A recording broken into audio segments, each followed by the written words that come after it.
Because they're big moneymakers, MMO gamers get Bartle's taxonomy, which puts players into quadrants based on what they look for in a game. I'd like to propose an equivalent for readers to make it easier for us to find books we like. Because I have 7 categories, I'm not putting them on a graph. We have drama, wish fulfillment, atmosphere, brain food, characters, fandom, and prose.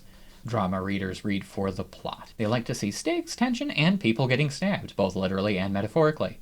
They're the group most likely to put down a book and complain that nothing happens in it. Wish fulfillment covers self-insert characters, power fantasies, romance fantasies, and the cozy genre. These readers are looking for validation and catharsis.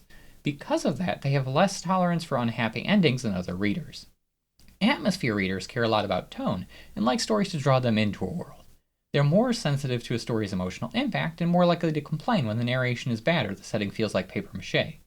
Brain food includes the literary analysis crowd, people who dive into lore and minutiae, and people who want education from their fiction.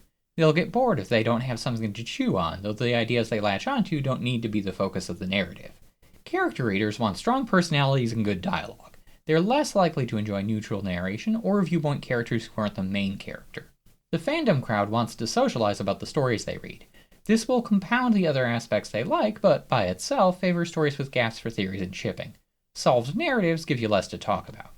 The prose category covers the people who expect poetry or perfect efficiency in every line. On the graphic novel side of things, this also covers the people who care a lot about art quality and composition. Knowing which categories you care about helps you guess which stories you'll like. For example, I'm an atmosphere and character reader. I got trained out of caring about drama after childhood reading shonen series where the escalation came in the form of bigger numbers. I enjoy some slice of life stories because my wish fulfillment is taking a f***ing nap, but wish fulfillment characters and narratives tend to bore me. Brain food is a nice bonus and things I already like, but it won't sell me on a book during my first read. I enjoy a rare conversation I have with my buddies about books, but that's never the reason I pick up or enjoy a book. And I like prose like I like salt. I expect some of it in whatever I'm eating, but I also don't want a whole plate of it because it's not what I'm eating. So I'll really enjoy things like The Golem and the Jinni and Drifting Dragons, where a strong setting and tone enhances interesting characters.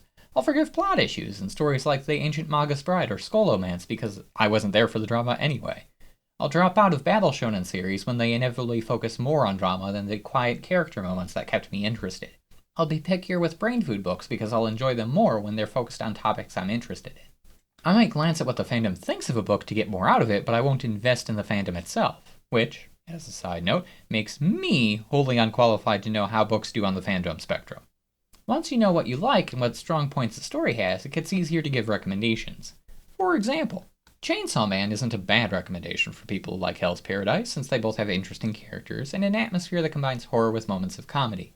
But Chainsaw Man is a drama-focused narrative, whereas Hell's Paradise is a character-focused narrative. So, Vinland Saga or the Black Lagoon anime are closer matches to Hell's Paradise, whereas Chainsaw Man maps better to things like Berserk or the Black Lagoon manga. Mistborn and Throne of Glass both focus on assassin girls under the thumb of an oppressive empire, but Sanderson's focus on hard magic systems leans all his books towards brain food, while Throne of Glass leans heavier on wish fulfillment. So, when giving recommendations, I'd pitch Hunter x Hunter to people who like Mistborn since it's a character-focused series with an intricate setting that spends a lot of time on the mechanics of its magic system.